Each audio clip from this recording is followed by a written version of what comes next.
اور ان کی اتنی خدمت نہ کرے کہ اللہ اس پہ جنت واجب کر دے تو اس کی ہلاکت ہو. تو حضور صلی اللہ علیہ وسلم نے آمین کہا. اب آپ دیکھیے کہ فرشتوں کا سردار کوئی بد دعا دے اور اس پہ حضور صلی اللہ علیہ وسلم کا آمین, تو اس ایسے شخص کی بنے گی کس طرح سے بات اللہ کے ہاں جو اپنے ماں باپ کا نافرمان ہوا. وجہ اصل میں قرآن میں جگہ جگہ اپنے حق کے بات بیان کرنے کی جو میری سمجھ میں آتی ہے, اصل میں اللہ خالق ہے, رازق ہے, محافظ ہے, مالک ہے.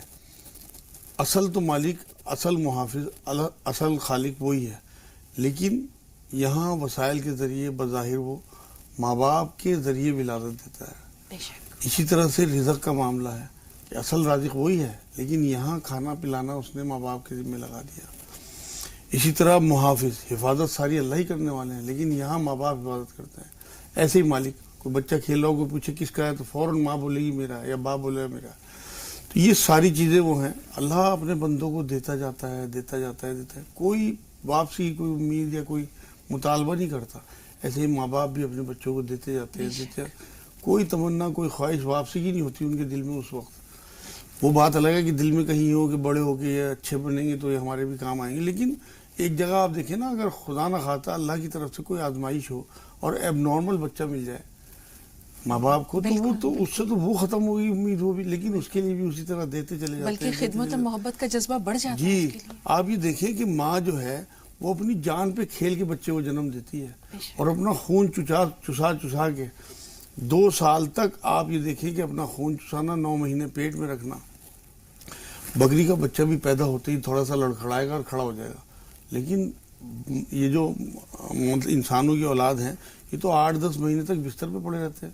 ان کی پوٹی پیشاب تک ان کی ماں کو دیکھنی پڑتی ہے 2 سال تک کم سے کم. تو یہ ساری خدمات ایسی ہیں ماں کی جو آپ کہہ رہی ہیں کہ بچے یہ کہتے ہیں کہ آپ نے کیا کیا ہے. اگر ان چیزوں پہ نظر ڈالیں تو ماں کی, اللہ کے رسول صلی اللہ علیہ وسلم نے جو زیادہ درجے بیان کیے ہیں اس کی وجہ یہی ہے. حالانکہ 3 بار حضور اکرم صلی اللہ علیہ وسلم جب پوچھا گیا کس کا سب سے زیادہ حق ہے تو ماں کا, 4تھے نمبر پہ باپ کا.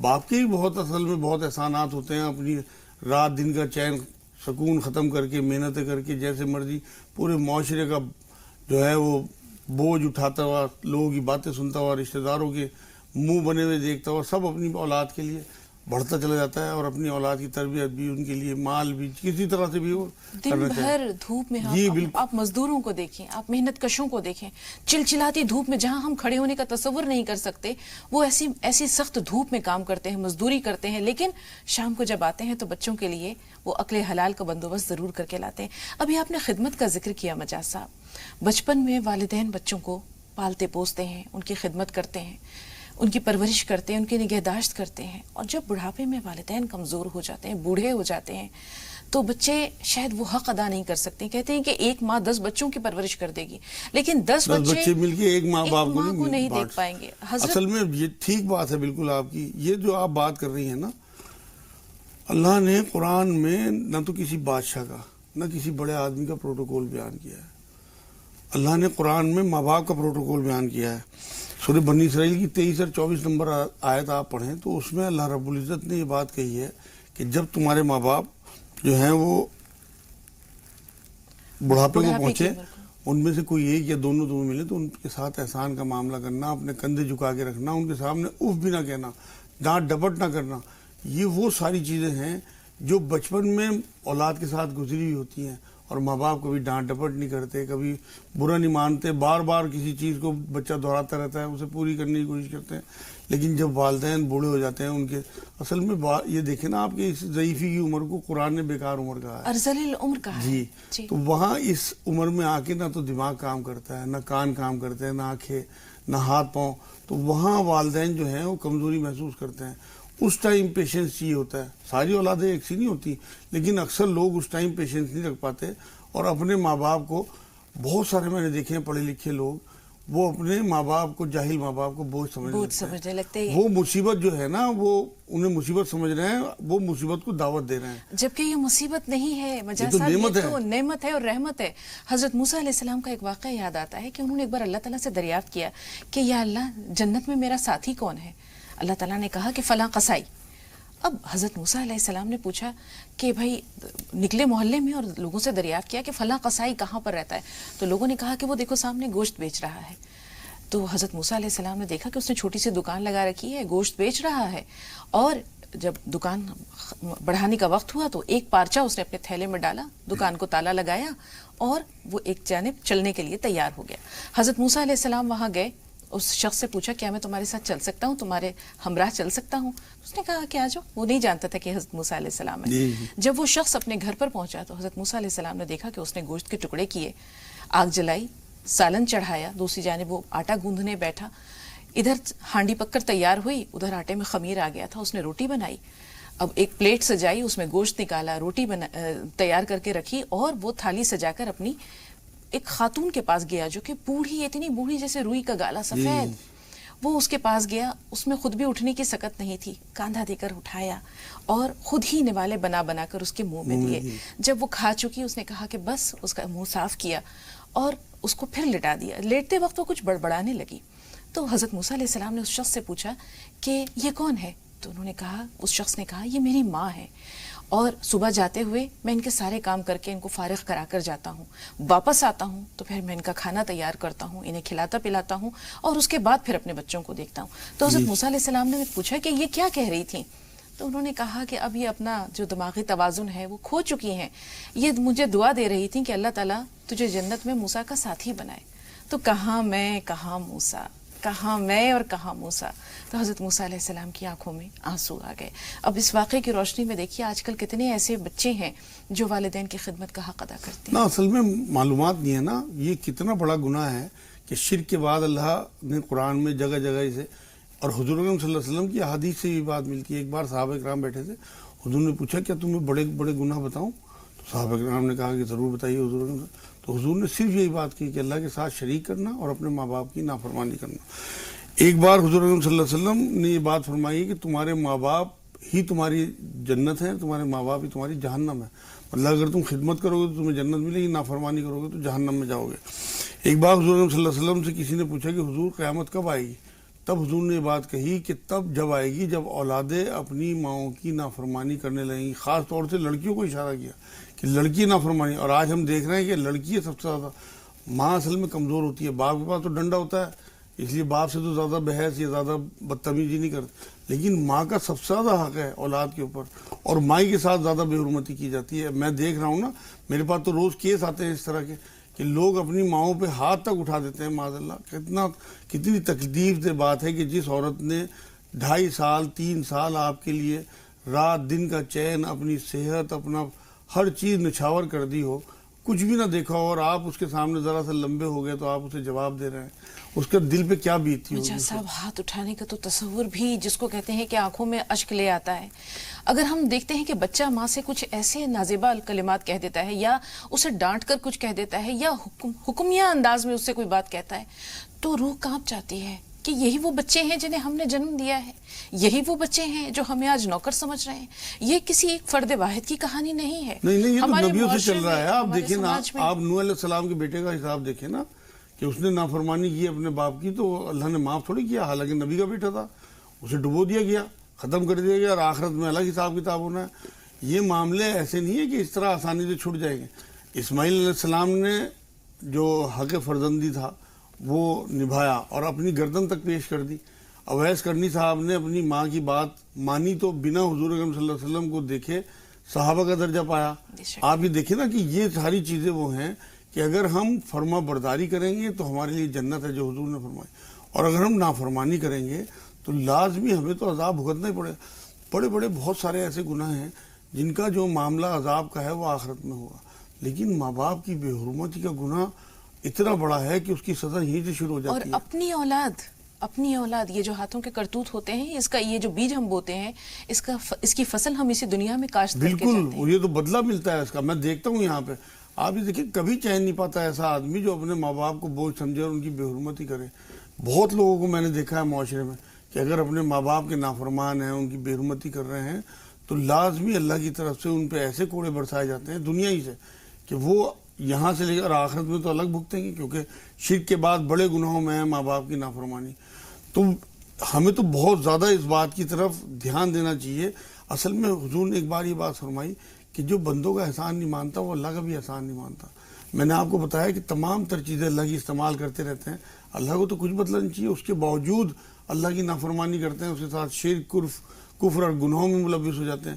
ایسے ہی ماں باپ کا معاملہ ہے کہ ان کا خون چوس چوس کے بڑے ہوتے ہیں, ذرا سے لمبے ہوئے اور ان کے سامنے آنکھیں دکھانے لگتے ہیں. وقت رہتے اگر ہم ان کے حق کو پہچان لیں اور حق ادا کریں, یہ کتنا ضروری ہے. مجاز صاحب, ایک بوڑھا شخص جاتا ہے موبائل ٹھیک کرنے والے کی دکان میں اور اس سے کہتا ہے کہ بیٹا میرا موبائل خراب ہو گیا ہے. وہ شخص جو ہے وہ ریپیئر کرنے والا وہ دیکھتا ہے اور کہتا ہے کہ نہیں بابا جی یہ فون تو آپ کا بالکل ٹھیک ہے, اس میں کوئی خرابی نہیں. وہ کہتا ہے بیٹا غور سے دیکھو میرا فون خراب ہو گیا ہے. وہ کہتا ہے کہ میں نے بہت اچھی طرح آپ کا فون چیک کر لیا, اس فون میں کوئی خرابی نہیں. تو وہ بوڑھا ابدیدہ لہجے میں کہتا ہے کہ بیٹا اگر میرا فون ٹھیک ہے تو میرے بیٹے کا فون کیوں نہیں آتا. ایک واقعہ ایسا اور ہوا ہے. اصل میں حضور صلی اللہ علیہ وسلم کے پاس ایک صحابی پہنچے کہ میرا باپ جو ہے وہ میرا مال اڑا رہا ہے اور میں اس سے مال روک دوں اپنا. حضور صلی اللہ علیہ وسلم نے ان کے باپ کو طلب کر لیا, اور جب باپ آیا ہے اس نے جو بیان کیا ہے اپنا معاملہ کہ حضور اب میں بوڑھا ہو گیا ہوں, جب میں جوان تھا تو میں نے محنتیں کر کر کے, جب یہ بیمار ہوتا تھا تو میں رات بھر اس کے ساتھ جاگتا تھا. پوری لمبی حدیث ہے, پورا واقعہ, یہاں تک کہ اس کی بات سن کے حضور صلی اللہ علیہ وسلم کی آنکھوں میں آنسو آ گئے. اور حضور نے پھر اس آدمی جو صحابی جو شکایت لے کے آئے تھے اپنے باپ کی, ان کے سینے پہ ہاتھ رکھ کے بات کہی کہ تو بھی اور تیرا مال بھی تیرے باپ کے ہیں. تو اس لیے تمام ناظرین یہ بات سمجھ لیں کہ اپنے ماں باپ کے لیے جو بوڑھے ہو گئے, چاہے کتنی عمر کے ہو گئے ہوں, وہ حضور اکرم صلی اللہ علیہ وسلم نے باپ کے لیے کہا کہ باپ جنت کا دروازہ ہے, اور ماں کے لیے کہا کہ ماں کے پیروں کے نیچے جنت ہے. آپ کی عمر کتنی بھی ہو, آپ اپنی ماں کی ٹانگیں ضرور دبایا کریں 2-4 منٹ, اور اس نیت کے ساتھ بیٹھا کریں کہ آپ جنت میں بیٹھے ہیں. کیونکہ قرآن یہ کہتا ہے کہ جنتیوں کی کوئی بھی بات اللہ رب العزت ٹالیں گے نہیں. وہاں دعائیں کیا کریں اپنے لیے, اپنی اولاد کے لیے, اپنی آخرت کے لیے, اتنا بڑا فائدہ ہوگا. اصل میں ماں باپ جو ہیں یہ بوڑھے ہونے کے بعد خود تو کچھ نہیں کر پاتے, لیکن یہ فالتو کی دعائیں دیتے رہتے ہیں اپنی اولاد کو دیکھ کے. یہ ٹین شیڈ ہیں, تمام پریشانی, اولا ہو, برسات ہو, بارش ہو, طوفان ہو, سب اپنے اوپر جھیل لیتے ہیں. اور اگر یہ ٹین شیڈ ہٹ جائیں, میں دیکھتا ہوں نا کہ ہماری ماں نہیں ہے, سارا شرارہ بکھر جاتا ہے شروع میں, تو جب ماں چلی جاتی ہے. باپ کے چلے جانے کے بعد اتنا فرق نہیں پڑتا, صرف فائنینشلی فرق پڑتا ہے, لیکن ماں کے بعد تو آپ یقین کرو کہ آج تک اتنی میری عمر ہو گئی حالانکہ, لیکن اب بھی مجھے اپنے آپ کو ایسے ہی لگتا ہے کہ کاش میری ماں ہوتی. اب بھی میں تڑپتا رہتا ہوں اپنی ماں کو یاد کر کر کے. الحمدللہ اتنی محبت کی عورت تھی, اس قدر دعائیں دیتی تھی ہمیں کہ میں اب لگتا ہے کہ اب دعا دینے والا ہے. موسیٰ علیہ السلام ایک بار کوہ طور پہ جا رہے ہیں تو راستے میں اللہ رب العزت کی آواز آئی, تازی ماں کی ڈیتھ ہوئی ہوئی تھی, کہ موسیٰ آپ سنبھل کے قدم رکھنا, تیری دعا دینے والی چلی گئی. آپ دیکھیں اللہ انہیں اشارہ کر رہا ہے. تو آپ دیکھیں کہ ماں باپ جو ہیں اس دنیا میں اولاد کے لیے کتنی بڑی نعمت ہے. یہ تو ان کے جانے کے بعد ہی پتہ لگتا ہے, کوئی نعمت چھن جانے کے بعد ہی اس کی قیمت کا احساس ہوتا ہے انسانوں کو. ایک شخص تھا دھوپ میں کام کر رہا تھا, اور اس کے جو بزرگ والد تھے وہ بار بار کہہ رہے تھے بیٹا دھوپ سے ہٹ جاؤ. مزدور لگا رکھے تھے, گھر میں تعمیر ہو رہی تھی. باپ جو ہے بار بار کہہ رہے تھے کہ بیٹا دھوپ سے ہٹ جاؤ, باپ بار بار ٹوک رہے تھے. وہ شخص نہیں ہٹ رہا تھا, کافی دیر تک دھوپ میں لگا رہا.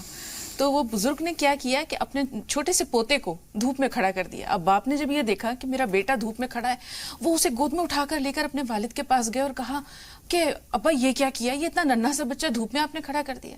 انہوں نے کہا کہ تمہیں اپنے بیٹے سے محبت ہے, مجھے بھی اپنے بیٹے سے بہت محبت ہے. تو ہم اپنے بچوں سے جب محبت کرتے ہیں تو ہم بھول جاتے ہیں کہ ہم بھی تو کسی کے بچے ہیں. تو وہ ماں باپ اصل میں ماں باپ کی بے حرمتی اسی لیے کرتے ہیں کہ بچوں کو احساس ہی نہیں ہے. ماں کا دیکھو نا, آپ سب کو چھٹی ملتی ہے, ماں کو تو چھٹی بھی نہیں ملتی, بلکہ چھٹی والے دن اور زیادہ مصروفیت بڑھ جاتی ہے. کہ جو لوگ سارے گھر پہ ہوتے ہیں, جو لوگ اسکول جاتے ہیں بچے یا آفس جاتے ہیں, اور زیادہ مصروف ہو جاتی ہے ماں. میں دیکھتا ہوں نا اپنے گھروں میں کہ ماں کے لیے تو چھٹی بھی نہیں ہے. ماں صرف محبت چاہتے ہیں, ماں یا باپ دونوں صرف محبت چاہتے ہیں, صرف حرمت کہ کسی طرح سے عزت مل جائے تھوڑی سی, وہ بھی وہی نہیں مل پاتی. آپ یہ اتنا زیادہ افراتفری کا دور آ گیا کہ کمزور سمجھ کے ان کے اوپر ظلم کیے جاتے ہیں, اولڈ ایج ہوم بھیج دیتے ہیں. مجاز صاحب یہ جو موضوع ہے آج تشتہ ہے, یہ محبت کیوں نہیں ملتی, اس پہ انشاءاللہ کل بات کریں گے. بہت ساری باتیں ہیں ناظرین, کل بتائیں گے. کل انشاءاللہ مولانا صاحب سے بھرپور آپ کی جو ہے وہ گفتگو ہوگی, رہنمائی ہوگی. یہ محبت کیوں نہیں ملتی, خلوص میں کمی کیوں آتی ہے, بے توجہی کیوں بڑھتی جاتی ہے, کیوں بچے ماں باپ کو ٹائم نہیں دیتے. بہت سارے اسباب ہیں, بہت سارے عوامل ہیں. آج وقت چونکہ کم ہے, 2 کالرز ہمارے ساتھ ہیں, ان سے بات کرنا بھی ضروری ہے. نفیسہ صاحبہ پہلے آپ سے مخاطب ہیں, سوال بتائیے. چلیے سائرہ صاحبہ پہلے آپ سے مخاطب ہیں, فرمائیے کیا سوال ہے. السلام علیکم ورحمۃ اللہ وبرکاتہ. اللہ تعالیٰ آپ کو خوب جزائے خیر دے. آمین آمین. اللہ تعالیٰ آپ کے ساتھ بھی یہ معاملہ کرے. سائرہ صاحبہ بتائیے سوال کیا ہے؟ جی میرے دوست، میرا سوال تو یہ ہے کہ کہتے ہیں حدیث میں پڑھا ہے کہ شادی سے پہلے بیٹی کے ماں باپ کی خوشی میں ان کی جنت اور دوزخ ہے، اور شادی کے بعد اس کے شوہر کی رضا میں اس کی جنت اور اس کی ناراضگی میں اس کی دوزخ ہے. تو جب بیٹی کی شادی ہو جاتی ہے تو اس کا والد کے لیے کیا حق بچتا ہے؟ اس کا والدین کے لیے کیا حق ہے؟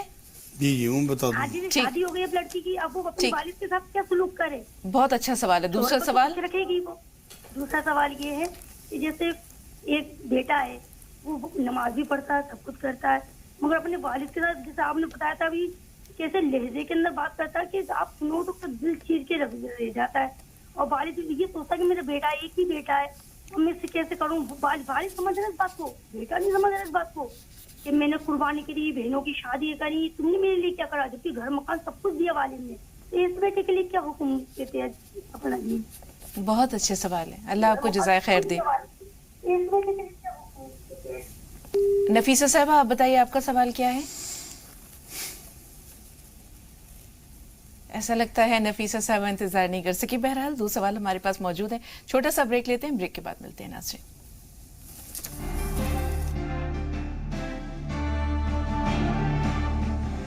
ناظرین بریک کے بعد ایک بار پھر آپ سب کا خیر مقدم ہے. دو کالرز اور ہیں، رخسار اور نشاط. نشاط تھوڑا سا انتظار. رخسار صاحبہ سوال بتائیے.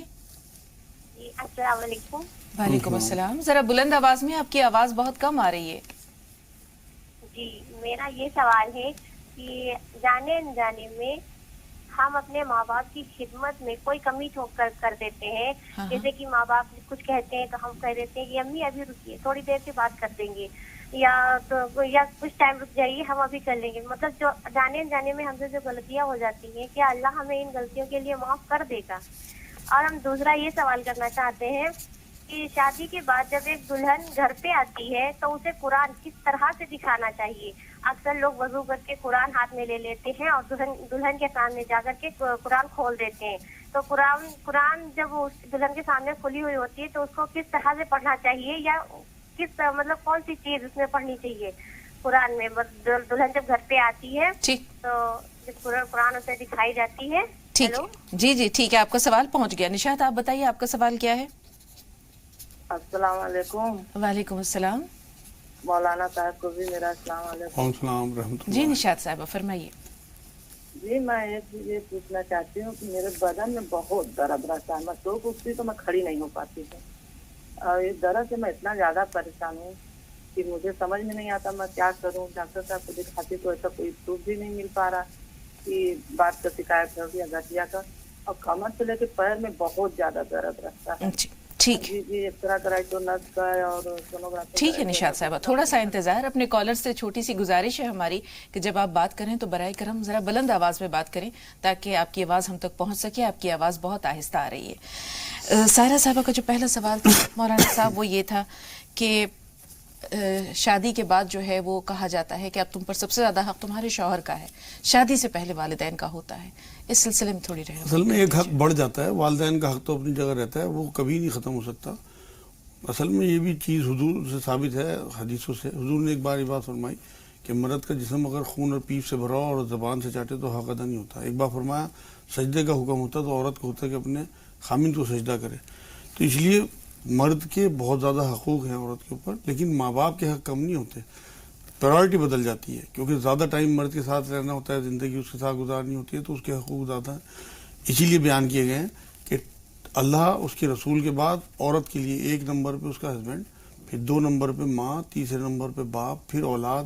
اس طرح سے ترتیب بنتی ہے. باپ کے لیے یعنی کہ مردوں کے لیے 1 نمبر پہ اللہ، 2 پہ رسول صلی اللہ علیہ وسلم، تیسرے پہ ان کی مدر، چوتھے پہ باپ، پھر بیوی، پھر بچے. یہ ترتیب نوٹ کر لیں ناظرین، انشاءاللہ تعالیٰ زندگی آسان ہو جائے گی. والد کا جو والد سے بات کرنے کے لیے جو لہجہ ہونا چاہیے بچوں کا وہ کیسا ہے اگر اس میں نافرمانی؟ قرآن کہتا ہے، ابھی میں نے آپ کو جو حوالہ دیا ہے سورہ لقمان کا، اس میں سورہ بنی اسرائیل کا، اس میں یہی کہا ہے کہ ان کے سامنے کندھے جھکا کے رکھنا، انہیں ڈانٹ ڈپٹ نہ کرنا، او بھی نہ کہنا. جو انہوں نے سوال کیا ہے اصل میں جو واقعہ آپ نے شروع میں سنایا ہے نا حضرت علقمہ رضی اللہ تعالیٰ عنہ کا، آپ یہ دیکھیے کہ وہ واقعہ صرف یہی تو تھا کہ وہ اپنی ماں کے ساتھ سخت لہجے میں بات کرتے تھے. ایک صحابی، آپ یہ دیکھیں کہ تمام غوث ہوں، کتنے بڑے بزرگ ہوں، کتنے بڑے پیر ہوں، کسی ایک صحابی کے تھوک کے برابر بھی نہیں ہے. اور ایک صحابی کے بارے میں یہ واقعہ بیان ہو رہا ہے کہ حضور صلی اللہ علیہ وسلم کہہ رہے ہیں کہ اسے آگ پہ ڈال دو، یہاں کی آگ اس کے لیے زیادہ آسان ہے بنسبت وہاں کی آگ کی. تو پھر جو لوگ بھی کتنے بڑے نمازیوں، کتنے بڑے پرہیزگاروں، کتنے بڑے عبادت گزاروں، اگر اپنے ماں باپ کے سامنے سخت لہجے میں بات کر رہے ہیں، آپ یقین کریں کہ اللہ کے غضب کو بلاوا دے رہے ہیں. بالکل ان کی کوئی عبادت نہ قبول ہوگی. حضور صلی اللہ علیہ وسلم نے ایک حدیث میں یہ بات بھی کہی ہے کہ ایسے جو نافرمان لوگ ہوں ان کی نہ تو کوئی عبادت قبول ہوگی، نہ نماز، نہ روزہ، نہ صدقات، بلکہ ان پہ تمام اللہ، اس کے فرشتے، زمین و آسمان لعنت کرتے ہیں. تو اس لیے بہت بچنا چاہیے. اور اس سے پہلے کہ معافی کا دروازہ بند ہو جائے، وہ دنیا سے چلے جائیں، وہ چلے جائیں، آپ چلے جائیں. موت تو کسی کی بھی اور کبھی بھی اور ابھی بھی آ سکتی ہے. بالکل بالکل مولانا صاحب. 2 کالرز اور ہیں. پرویز بھائی آپ سے مخاطب ہیں، اکرام بھائی آپ سے بھی بات کریں گے. پرویز صاحب سوال بتائیے. السلام علیکم. وعلیکم السلام.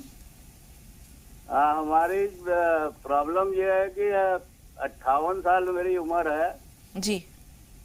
اور میرے دل کے وال بلاک ہو گئے ہیں. ٹھیک ہے. تو میں مولانا صاحب سے پوچھنا چاہتا، دوا تو میں کروا رہا ہوں جی، لیکن کوئی طبی علاج اگر وہ بتا دیں تو بہتر ہے، یا کوئی دعا بتا دیں. درد تو نہیں ہوتا دل میں؟ درد کی بات کر رہے ہیں جی آپ کو؟ تکلیف بھی ہوتی ہے، درد ہوتا ہے کیا؟ ہاں، چلنے میں جلدی تھک جاتا ہوں. سانس پھولتا ہے؟ جی سانس پھولتی ہے. ٹھیک، تھوڑا سا انتظار. اکرام بھائی آپ بتائیے آپ کا سوال کیا ہے؟ جی میرا سوال یہ ہے، ہماری والدہ صاحب کا انتقال ہو گیا تھا. جی. ہاں جی، وہ میں نے اپنے کو کاسنا معاف کروا لیا. ایک ہمارا بڑا بھائی ہے، اس کا نہیں کرا. اچھا اس کا ذرا یہ ٹھیک ٹھیک ہے، رہنمائی فرما دیں مولانا دعا صاحب. کرنا ہمارا مکان بن جائے. جی ٹھیک ہے. پہلے والدہ سے متعلق سوال. ہاں، وہ اس میں ایسا ہوا ہے کہ حضور صلی اللہ علیہ وسلم نے ایک بار یہ بات فرمائی کہ کبھی ایسا ہو جائے تو انہیں چاہیے کہ اپنی ماں کے لیے زیادہ سے زیادہ استغفار کریں اللہ سے اور دعا کریں مغفرت کی. اگر دل سے ان کے لیے دعا کریں گے تو انشاءاللہ تعالیٰ اللہ انہیں معاف کر دے گا. انہیں کمبل سیشن میں انہیں معاف کر دے گا. دوسرا، حضور نے ایک بار یہ بات بھی فرمائی ہے کہ اگر تمہارے والدین فوت ہو جائیں تو ان کا حق ادا کرنے کے لیے ان کے جو متعلقین ہیں ان کے ساتھ بہتر رویہ اختیار کرو.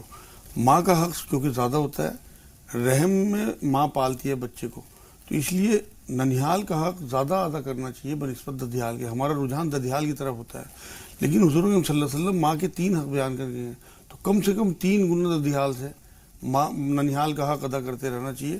اگر یہ اپنی خالاؤں کے ساتھ اور دیگر رشتہ دار، خالاؤں کی بیٹیاں ہوں، ماموں ہوں، ماموں کی بیٹی، بچے جو بھی ہوں، ان کے ساتھ اچھا سلوک کریں گے تو انشاءاللہ تعالیٰ وہ معاملہ ان کا حل ہو جائے گا، ان کی مدر والا. جی، مکان تعمیر ہو جائے، ان کا مکان بن جائے، اس کے لیے کوئی دعا بتائیں. اس کے لیے مکان کے لیے انہیں چاہیے کہ ایک تو 300 بار یا ولی یا والی یا نصیر، اور 300 بار یا ذوالجلال اکرام پڑھیں، 40 بار آیت کریمہ، 5 نمازوں کی پابندی وقت کے ساتھ. انشاءاللہ تعالیٰ مکان ان کا بننا شروع ہو جائے گا. اور جب شروع ہو جائے، جو پلاٹ ان کے پاس ہے، 41 بار سورہ فاتحہ بسم اللہ کے ساتھ باوضو پڑھ کے پانی دم کر لیں، صرف ایک بار اس میں پلاٹ میں چھڑک دیں. آپ یہ دیکھیں کیسے وسائل پیدا ہوتے ہیں، کتنی جلدی مکان شروع. جانے انجانے اگر والدین کی حق تلفی ہوتی ہے، حکم عدولی ہوتی ہے، تو کس طرح محاسبہ؟ اصل میں جان کے تو گناہ ہے، لیکن انجانے تو معاف کر دے گا، کیونکہ قرآن میں اللہ کہتا ہے کہ بھائی کوئی روزے کے بیچ میں اگر کھا پی لے تو اس کی معافی ہے.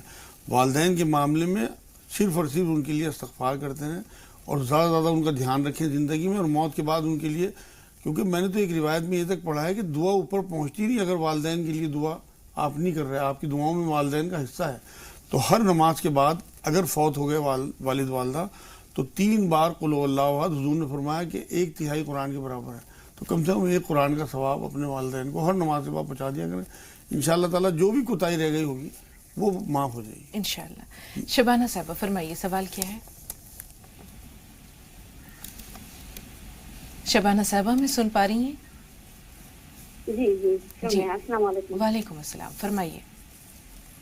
جی باجی، ہمارا سوال یہ ہے کہ جب نماز پڑھتے ہیں ہم لوگ، ہاں، تو لوگ یہ کہتے ہیں نماز پڑھو جو دوسرا انسان پڑھنے کے لیے آئے گا، یا ہم بیچ میں نماز کے استعمال سے چلے جائیں تو نماز کو نماز کو جو ہے موڑ دینا چاہیے، ہاں ورنہ شیطان نماز پڑھنے لگتا ہے. جی تو شیطان کیسے نماز پڑھے گا جبکہ وہ شیطان ہے؟ تو اس نے تو وعدہ کیا ہے کہ میں کبھی عبادت کی تھی لیکن اب عبادت نہیں کروں گا. تو وہ شیطان کی بات کر رہا ہے جب وہ نماز پڑھنے لگے گا.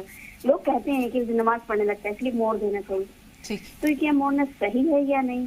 دوسرا سوال یہ میرا یہ ہے کہ رمضان میں جس شب قدر ہوتی ہے تو اس میں مساجد کو سجایا جاتا ہے، تو یہ موم بتی وغیرہ سے، تو یہ کیا سجانا اور موم بتی وغیرہ لگانا ٹھیک ہے یا نہیں؟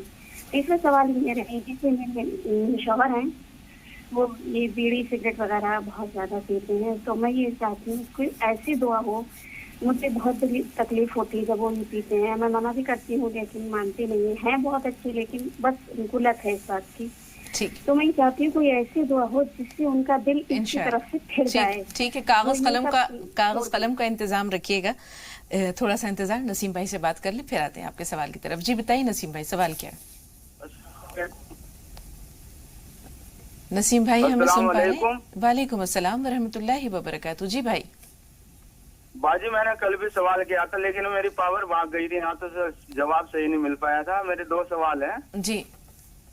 ایک تو میری بچی کو 22 سال کے فزیسینیا ہے، وہ 6-7 سال سے ہے. دوائی کھاتی رہتی ہے تو ٹھیک رہتا ہے، نہیں تو اس کو 2-3 مہینے کے بعد پھر دقت شروع ہو جاتی ہے، نیند نہیں آتی ہے اور اکیلے میں بیٹھ کے کبھی ہنسنے لگتی ہے. ٹھیک ہے. جی. اور نیند کی کافی شکایت ہے اسے. دوسرا یہ کہ روزی کا مسئلہ ہے میرے ساتھ، جو ہے نا ٹھیک ٹھاک کام چل رہا تھا لیکن اب جو ہے نا کافی دقت سی آ رہی ہے. نسیم بھائی نمازوں کی پابندی ہو پاتی ہے خاص طور پر فجر کی؟ ماشاءاللہ نمازوں کی پابندی ہو رہی ہے گھر میں الحمدللہ. ٹھیک ہے. ایک چھوٹا سا بریک لے رہے ہیں اور بریک کے بعد انشاءاللہ نسیم بھائی غور سے سنیے گا. سب سے پہلے آپ کا سوال لیں گے. چھوٹا سا وقفہ، بہت جلد حاضر ہوئے.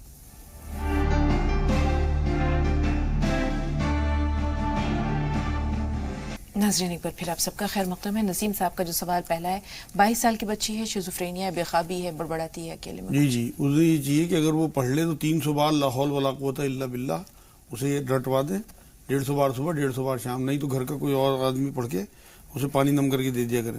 ایک سورہ فاتحہ بسم اللہ کے ساتھ 7 بار پڑھ کے، اور مطلب یہ جو شہادت کی انگلی ہے اس کے ماتھے پہ ہاتھ اس طرح سے رکھ کے نا 7 بار سورہ فاتحہ پڑھ کے پورے اس کے سر پہ اس طرح سے انگلی اوپر تک لے جا کے پھونک مار دیں، اور ذرا سا لعاب اپنی زبان سے انگوٹھے پہ لے کے تلک لگا دیں جیسے تلک لگایا جاتا ہے. 3 دن تک صبح شام یہ دم کریں. اس کے اوپر سورہ یاسین کی شروع کی 9 آیتیں، یاسین سے لے کے لا یبصرون تک 1 سے لے کے 9 آیت 41 بار، 11 بار درود پہلے، 11 بار درود بعد پڑھ کے 40 دن تک پانی دم کر کے دیں. انشاءاللہ 40 دن میں ان کی بچی ٹھیک ہو جائے گی. کھانے کے لیے 1 آملے کا مربع روز رات کو، 5 منقع رات کو، کدو کا روغن آدھا چمچ صبح شام پلانا ہے، اور سر کے بیچ میں بالکل ڈال کے ہتھیلی سے مالش کرنی ہے کدو کے روغن کی انشاءاللہ تعالیٰ. اور ایک خمیر آتا ہے، خمیرہ غاؤ زبان امرید جدوار، کسی بھی کمپنی کا لے لیں، آدھا چمچ اسے رات کو سوتے ہوئے دیں. نیند بھی انشاءاللہ فرسٹ کلاس ہے. روزی روٹی کا مسئلہ ہے. روزی روٹی کے لیے انہیں چاہیے کہ 300 بار یا ذوالجلال والاکرام، 300 بار یا ولی یا ولی یا نصیر، 100 بار لا حول ولا قوت الا باللہ، اور 5 وقت کی نماز کی پابندی رکھیں. انشاءاللہ تعالیٰ 15-20 دن کے اندر اندر خوشخبری آنے لگی انشاءاللہ. نئی دلہن جب آتی ہے تو وہ سامنے قرآن پاک یا مصحف وغیرہ رکھ کر جو کیا جاتا ہے، یہ کیا رسم ہے؟ نہیں، یہ تو کسی علاقے کی رسم ہوگی، کوئی حضور اکرم صلی اللہ علیہ وسلم سے ثابت نہیں ہے. قرآن تو الحمد سے لے کے اور ناس تک پڑھنا ہے. انشاءاللہ دلہن آئے تو پہلے دن برکت کے لیے اس سے قرآن شروع کرا دیں، اور اس سے کہیں کہ بیٹی جب تک آپ ہمارے گھر میں ہو قرآن کی آپ تلاوت رکھیں. یہ تو برکتوں کے لیے حضور اکرم صلی اللہ علیہ وسلم کی سنت ہے. جسم میں درد کا علاج؟ جسم میں درد کے لیے ایک تو کشت شیری جو کوٹ مٹی ہوتی ہے، کلونجی اور مہندی پتہ تینوں مقدار میں پسوا کے رکھ لیں، اور 1 چمچ کھانے کے بعد روز کھائیں. رات کو ہلدی والا دودھ پئیں، آدھا چمچ ہلدی 1 گلاس دودھ میں، اور 3 انجیر رات کو زیتون کے تیل میں بھگو دیں اور صبح کو نہار منہ کھا لیں. یا سلام یا مومن یا اللہ 300 بار، یا رحمان یا رحیم یا کریم 300 بار، 40 بار آیت کریمہ لا الہ الا انت سبحانک انی کنت من الظالمین. پرویز صاحب کی عمر 58 سال ہے ماشاءاللہ، لیکن ان کو ہارٹ بلاکیج ہے، پریشانی ہوتی ہے. ہاں، انہیں چاہیے کہ 2 چھوٹی الائچی صبح شام کھائیں. ارجن کی چھال آتی ہے، اسے پسوا کے رکھ لیں، آدھا چمچ کھانے کے بعد کسی بھی دونوں ٹائم نوائے پانی سے لے لیں. پیاز کا رس نکال لیں، 1-2 پیاز پیس کے، اتنا کہ آدھا پاؤنڈ کا پیاز کا رس کپڑے میں ڈال کے نچوڑ لیا کریں، وہ صبح کو پینا شروع کریں انشاءاللہ. اور انار دانے کا جوشاندہ 1 مٹھی انار دانہ کھٹا والا پکا کے اچھی طرح، جب وہ پک کے پانی 1 گلاس کم رہ جائے تو اسے پی لیا کریں چھان کے نوایا، اور 1000 بار یا وہاب اور 300 بار لا حول ولا قوت الا باللہ. انشاءاللہ تعالیٰ کیسی نسوں میں بندی ہوگی سب کھل جائے گی. شبانہ صاحبہ کے 3 سوال ہیں. پہلا سوال تو یہ ہے کہ وہ جو جانماز موڑنے کی بات ہوتی ہے، شیطان نماز پڑھنے لگتا ہے، یہ سب اڑائی ہوئی باتیں ہیں. حضور کی کوئی حدیث سے ثابت نہیں ہے. شیطان اگر نماز پڑھ لے تو پھر وہ مزہ ہی نہ آ جائے، سارا مسئلہ ہی حل ہو جائے گا. اگر وہ سدھر جائے تو پھر دنیا کی اصلاح ہو جائے. جی. رمضان میں جو مساجد کو آراستہ کیا جاتا ہے، اس کے بارے میں یہ بھی بس اصل میں کوئی حضور سے ثابت نہیں ہے اس طرح کی چیزیں سجانا وجانا. مسجد تو بلکہ سادی ہونی چاہیے میرے نزدیک، جو میرا علم ہے. لیکن کسی علاقے میں اگر اس طرح کی بات ہے، کیونکہ منائی نہیں ملتی، اگر وہاں رونقیں وہ کرتے ہیں. شب قدر کی تو اصل میں حقیقت کسی دن اس پہ پورا پروگرام کریں گے. اصل تو شب قدر وہی ہے جو رمضان کے آخری عشرے میں ہوتی ہے. یہ جو بات کر رہی ہیں یہ جو وہ کہلاتی ہے نا 15 شعبان کی رات، اسے کہہ رہی ہیں کہ اس میں سجائی جاتی ہے مسجد. اس دن میلے ٹھیلے ہوتے ہیں لوگ. یہ کوئی ثابت نہیں ہے اس طرح کے، بہت مطلب قوی حدیث نہیں ہے اس طرح کی. تو اس لیے اگر کسی علاقے میں ہوتا ہے تو کیونکہ منائی نہیں ہے تو کر سکتے ہیں. جی. تیسرے سوال کے لیے ہم کہیں گے شبانہ تھوڑا سا انتظار. 2 کالرز اور ہیں. شوکت بھائی پہلے آپ سے مخاطب ہے، فرمائیے سوال کیا ہے. السلام علیکم ورحمۃ اللہ وبرکاتہ. میں شوکت بھائی کی وائف بول رہی ہوں. جی بہن. میری لڑکی ہے 12 سال کی. وہ نہ بالکل کہنا ایک دم نہیں مانتی. ماں باپ اتنی نافرمانی ہے، غصے میں اگر مارتی ہوں کہتی میں پولیس کو بول دوں گی. بہت مطلب زیادہ اتنی منہ لگاتی، اتنی بڑھ چڑھ کے بولتی ہے، یا لگتا ہے اس کو مار دوں یا اپنے آپ کو مار لوں. ایک چھوٹا سا سوال، ایک چھوٹا سا سوال. جی نام بھی بتا دیجیے. نام کوشیا پروین ہے. غوثیہ. اور QUA. اور میں نے اس کو دینی تعلیم سب پڑھایا، کلام پاک پوری مکمل کروا دی. میں بتاتا ہوں. 7 سال کی عمر میں. ٹھیک ہے. اب وہ بالکل پڑھنا ٹھیک ہے طرف جانا ہی نہیں چاہتی. ٹھیک ہے، تھوڑا سا انتظار. اگر آپ کا سوال آج ہم اپنے پروگرام میں شامل نہ بھی کر سکے تو کل اسی موضوع پر ہماری گفتگو ہونی ہے. تھوڑا سا انتظار. نور ہمارے ساتھ ہیں. نور سوال بتائیے.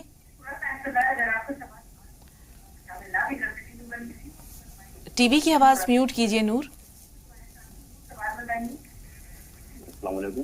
وعلیکم السلام. جی نور بھائی. جی میرا نام محمد معین ہے. جی. اور میں حکیم صاحب سے پوچھنا چاہتا ہوں، میرا بیٹا ہے 13 سال کے ہیں اور ایک جو ہے کیا نام ہے 10 سال کے ہیں. ڈیلی یہ پیشاب کرتے ہیں، بستر مطلب روز زندگی خراب ہوتا ہے اور روز پیشاب کرتے ہیں. یہ بہت پریشان ہو گیا ان کی وجہ سے. ٹھیک ہے، غور سے سنیے مجاز صاحب کیا بتا رہے ہیں. جی مجاز صاحب. ان کا بتا دیں پہلے. جی. یہ جو بستر میں بچے پیشاب کرتے ہیں، ایک تو انہیں یا رحمان یا رحیم یا اللہ یاد کرا دیں، ایک تصویر روز پڑھوائیں. اور مغرب کے بعد انہیں 15 دن تک پانی دینا بند کر دیں. کھانا بھی مغرب کے ٹائم ہی دیتے ہیں اگر کھانے کے ساتھ پانی لیتے ہوں. اور 5 دانے پستہ کے روز رات کو سوتے ہوئے دیں انہیں. اور دیسی دوائی والوں کے یہاں. اور آدھا چمچ وہ انار کا چھلکا رات کو سادے پانی سے مغرب کے ٹائم ہی دے دیں. انشاءاللہ 15 دن میں پیشاب کرنا بند کر دیں گے. جی. سگریٹ کی عادت اگر چھڑانی چاہیے؟ ہاں، اس کے لیے انہیں سورہ حجرات کی 7 نمبر آیت کا ورد کرنا چاہیے. اور جب ان کے ہسبینڈ سوتے ہوئے ہوں تو ان کے اوپر 21 بار یا شہید سرانے کی طرف کھڑے ہو کے دم کریں. اور 1000 بار یا ولی جمعرات کی رات کو پڑھ کے ان کے لیے دعا کریں اللہ سے کہ اللہ ان کا نشہ چھڑا دے سگریٹ کا. جی. ان ربی علی کل شیء حفیظ، ایک تصویر کہ اللہ میرے ہسبینڈ کی حفاظت اس نشے سے. اچھا. شوکت صاحبہ نے جیسے بتایا کہ بچی ان کی 12 سال کی ہے، اسے یہ ڈانٹتی بھی ہیں، مارتی بھی ہیں، اکثر یہ بھی دھمکی دیتی ہیں کہ میں تمہیں پولیس کے حوالے کر دوں گی، لیکن اس بچی پر اثر کوئی نہیں ہوتا. ہاں، انہیں یہ چاہیے کہ 3-4 دن یہ کر کے دیکھیں جو میں بتا رہا ہوں. انشاءاللہ 3-4 دن میں فرق پڑنے لگے گا. ایک تو یا شہید سرانے کھڑے ہو کے اس کے اوپر دم کریں جب وہ سوتی ہوئی ہو، اور 21 بار سورہ اخلاص، 3 بار درود آگے پیچھے پائنتیوں کی طرف کھڑے ہو کے اس کے اوپر دم کریں. اور یا ودود پڑھ کے مغرب کے بعد کسی بھی دن چینی دم کر کے رکھ لیں اور وہ چینی اس بچی کو کھلائیں. اور سورہ فرقان کی 74 نمبر آیت ربنا هب لنا من ازواجنا وذرياتنا، وہ پوری آخر تک اس کا ورد کریں. اور ایک سورہ احقاف ہے 46 نمبر سورت، اس کی 15 نمبر آیت 7 بار پڑھ کے، دونوں آیتیں 7 بار پڑھ کے پانی دم کر کے اسے پلائیں اور اسے سمجھائیں اس بات کو. حضور صلی اللہ علیہ وسلم کی جو حدیثیں ہیں نافرمان اولاد کے لیے وہ بہت ضروری ہیں اسے بتانے. ایک بار تو حضور صلی اللہ علیہ وسلم نے یہ تک فرمایا کہ صحابہ کرام سے کہ اگر میری والدہ زندہ ہوتی تو تم دیکھتے کہ میں عشاء کی نماز کے لیے، فرض نماز کے لیے کھڑا ہوتا اور وہ مجھے آواز دیتی تو میں لبیک میری ماں کہہ کے نماز توڑ دیتا اور اپنی ماں کی بات سنتا. اتنی بڑی بات حضور صلی اللہ علیہ وسلم نے کہی کہ فرض نماز عشاء کی توڑ کے میں اپنی ماں کی بات سنتا.